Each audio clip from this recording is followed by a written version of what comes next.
Today I will be recapping the most epic animation movie in 2024 called Chang. Spoilers ahead, relax and enjoy.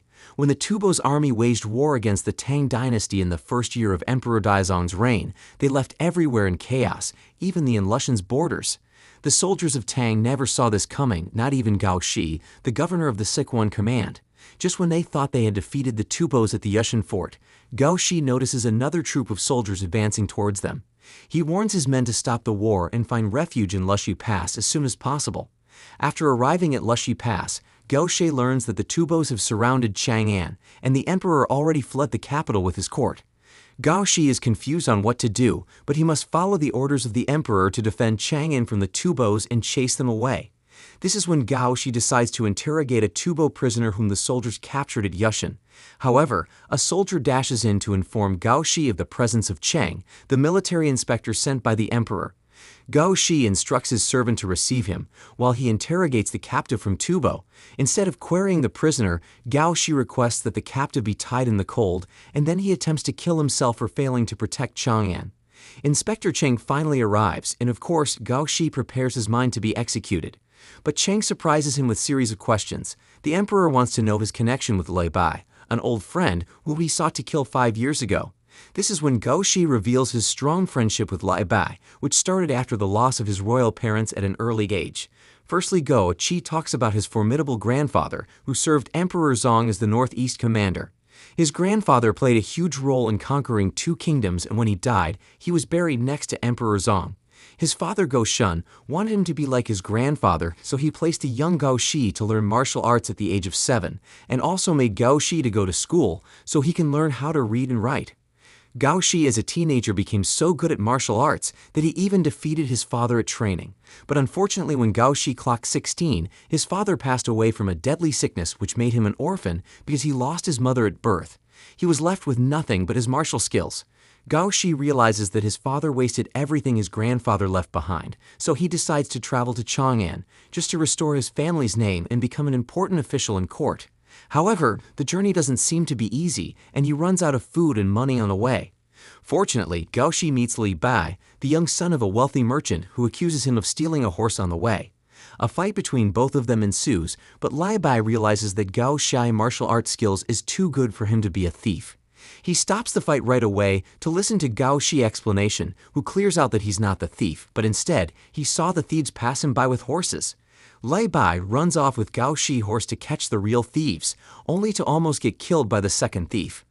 Gao Shi comes to his rescue, saving him from the sword of the thief, and this kicks off their relationship as friends. Although Lei Bai finds Gao Shi very formal, he thanks him for saving his horse. Lei Bai tells Gao Shi that the horse the thief wanted to steal is carrying something valuable to him. It is not silver or gold, but the remains of his best friend Wu Jianan, whom he pledged to bury somewhere beautiful. Lei Bai comes from a family related to the imperial clan. He spends most of his times with the court officials, giving them wise advices and strategies in hopes that they will one day recognize his talent and give him a post in court. After giving a hungry Gao Shi some meat to eat, Lei Bai pleaded with him to train him on how to use a spear. Lei Bai is so impressed on how he used it to take down the thieves like a flying dragon and promises to teach him the arts of wrestling in return. While he teaches Gao Shi wrestling, he demonstrated that the best way to defeat his opponents is by tricking them. At nightfall, Gao Shi teaches Lei Bai how to use a spear.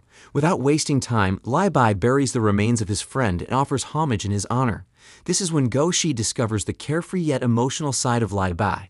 They travel together to Chang'an, the capital, and Gao Shi learns more about Lei Bai. Lei Bai admits his plan to become a Taoist hermit in the future.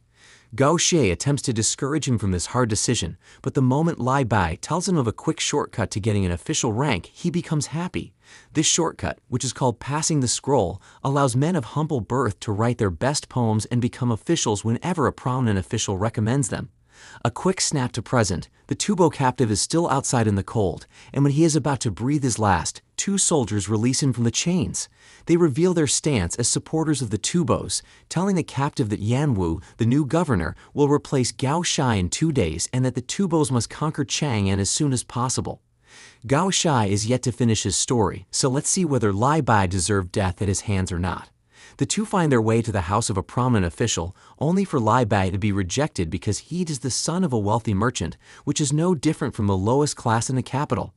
This rejection doesn't affect Lai Bai, and he goes with Gao Shi to the Yellow Crane Tower to drink all night. Right there at the tower, Lai Bai decides to write a poem, and he demands that his poem be put close to that of Kuai Hao, who was the best poet of the tower. On seeing Kuai Hao's poem, Gao Shi and the other guests become engrossed and praise the poet for writing so beautifully. This reignites Lai Bai focus on becoming an official, so he parts ways with Gao Shi and decides to go to Yangzhou while Gao Shai decides to go to Chang'an. Gao Shi promises to visit him if he succeeds in Chang'an.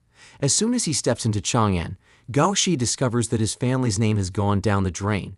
Since no prominent official wants to mentor him, he opts to become a spear dancer, just to survive and find a chance to prove his worth. Fortunately, he gets selected to dance for Prince Qin at a banquet. This is his only ticket to becoming an official if he impresses Prince Qin and Princess Yuzhen.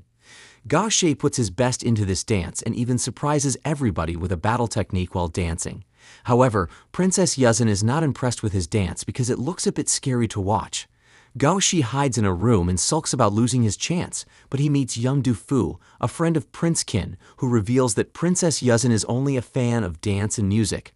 Right in front of them, Princess Yuzhen recommends Wang Wei, a poet, who impresses her with his soothing music. The next morning, Gao Shi sees the others running off to receive their official ranks, and this hurts him. He is forced to save a sing-song lady from falling off a horse.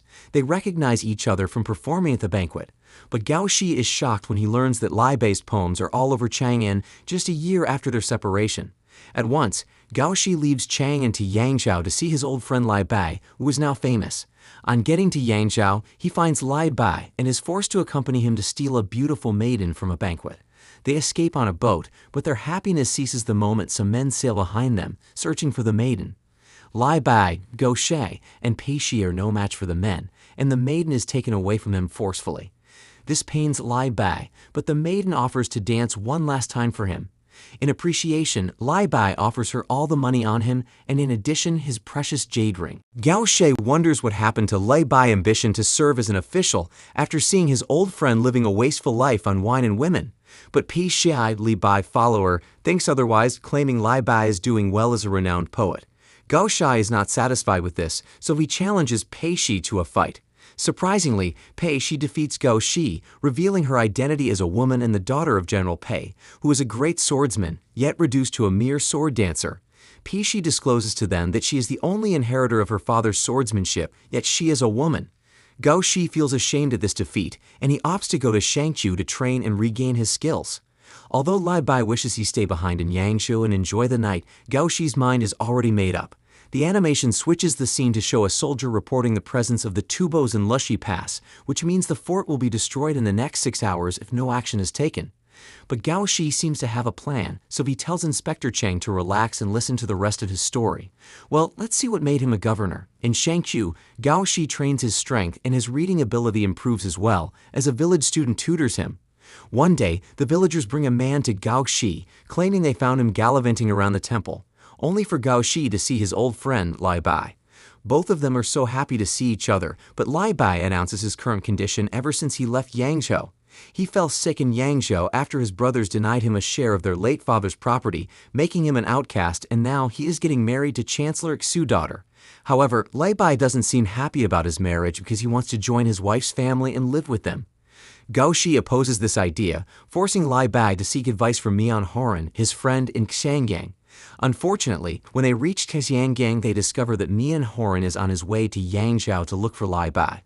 Without delay, Lai Bai and Gao Shi run to meet Mian Horan before the boat sails off to Yangzhou. They see him from afar, and Lai Bai tries to get an answer from Mian Horan, but the wind disrupts their communication.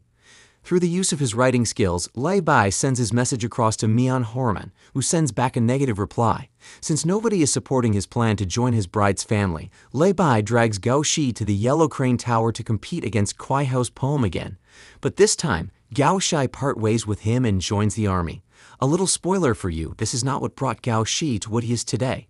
All thanks to Gao Shi's strength, he defeats a frontline cavalry leader and gets appointed as the captain of another cavalry in Jizhou. On the orders of the emperor, the Jizhou army is after the kittens, and Gao Shi's cavalry is not enough to defeat them. The army never encounters the kittens, rather they keep getting lured into traps set by the kittens, so the emperor orders them to retreat. This leaves Gao Shi angry, and he makes up his mind to leave the army and settle for poetry. He heads to an inn and writes a new poem, narrating his experience in Jizhou. However, Lai Bai shows up again, locating him after seeing his new poem, which is now popular in Tang. Lai Bai tells Gao Shi how he got sidelined after the death of his father-in-law, and now he is an apprentice of the Taoist master Dankyu. But Lai Bai reveals something more shocking, and Lushan, the northern part of Tang, is planning to launch an attack on Tang. The conversation no longer seems to be a secret when Gu Ziyi, the general of Longyou, sneaks up on them. He threatens to kill Lai Bai for the knowledge of this secret, but the Pinglu army comes after all of them. Gu Ziyi is fearless, and he sends the army away with just one threat. Later that night, he reveals to Lai Bai and Gao Shi about his execution, all because he was blamed for a fire outbreak in a military camp. Gao Shi offers to save Gu Ziyi by begging Governor Jeshu Han to pardon him. Nights and days pass, yet there is no sign of Gao Shi, and the day of Gu Ziyi's execution creeps in. Lai Bai attempts to stop the execution officers, but he is not strong enough to defeat them. This is when Gao Shi shows up with the governor's pardon, and they save Gu Ziyi from getting beheaded. The two friends spend time in solitude, wondering what to do next. Gao Shi reminds Li Bai of their first meeting 10 years ago, and this prompts Lai Bai to set another date in the next 10 years. Gao Shi returns to Shangqiu again and retires to writing poems. Serving the emperor seems like a far-fetched ambition because all the prominent officials wanted praise from people rather than poems. Every prominent official avoids Gao Shi like a plague because of the poem he wrote in Jizhou. 10 years later, Lai Bai sends him a letter informing Gao Shi of his acceptance into court on recommendation of Princess Yuzhen. He invites his friend to Chang'an so he can follow this shortcut to become an official. Gao Shi arrives at Chang'an to meet fans of Lai Bai scattered around his gate. He even reunites with Du Fu, the young man from Prinsky's banquet. They discover that Lai Bai is at the Kujiang house, drinking wine and frolicking with maidens. At the Kujiang house, Gao Shi sees Lai Bai, who is too drunk to remember he invited him. This makes Gao Shi disappointed at Lai Bai's drinking habits, taking his lead back to Shangqiu. Years later, Du Fu visits Gao Shi in Shangqiu, alongside another man with an old gait. It's Lai Bai, and for the first time, he is sober. The court is no longer his favorite place as the emperor's consort dislikes him, and his wife is now dead. So Lai Bai decides to be a Taoist priest, and he asks Du Fu and Gao Shi to support him in his ordination. Right at the Taoist temple in Jinan, Gao Shi and Du Fu support Lai Bai, both under the rain and the scorching sun until he receives his ordination belt.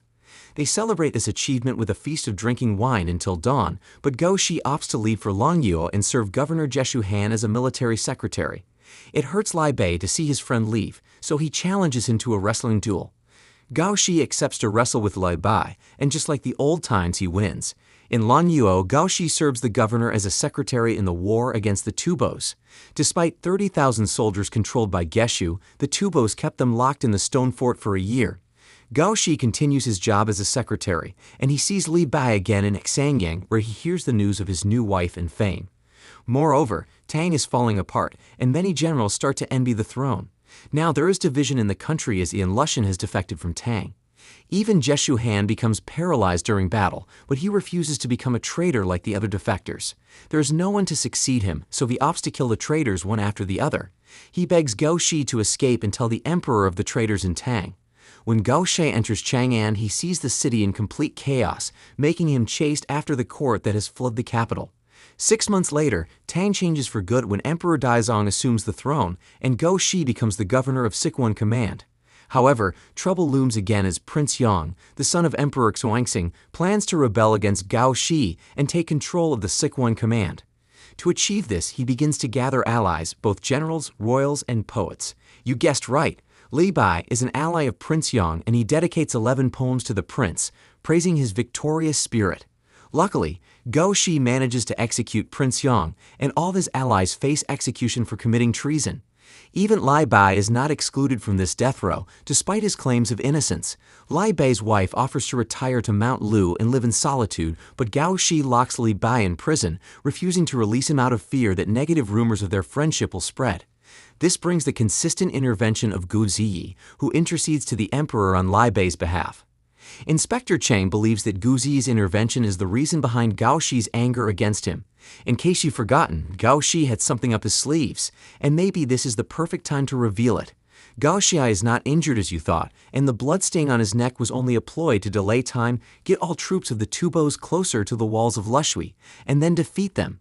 Moreover, Yan Wu and his reinforcement troops are on their way already. This means there is no escape for the Tubos anymore. Inspector Chang finally sees Gao Xi's plan and is excited that the governor could execute such a plan to save Tang.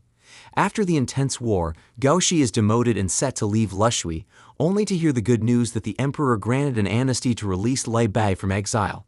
And as for Du Fu, Gao Xi finds out that he is safe in Yangzhou. Although he wanted to keep the secret that he convinced Gu Ziyi to intercede for Lai Bai, Inspector Chang already knows about it. However, Gao Xi returns to writing poems in Shangshu only to be called again to serve as imperial advisor of Bohai just a year after the death of his friend Lai Bai. As for Tang, it remained so peaceful even after the death of Gao Xi, and that was how the movie ended.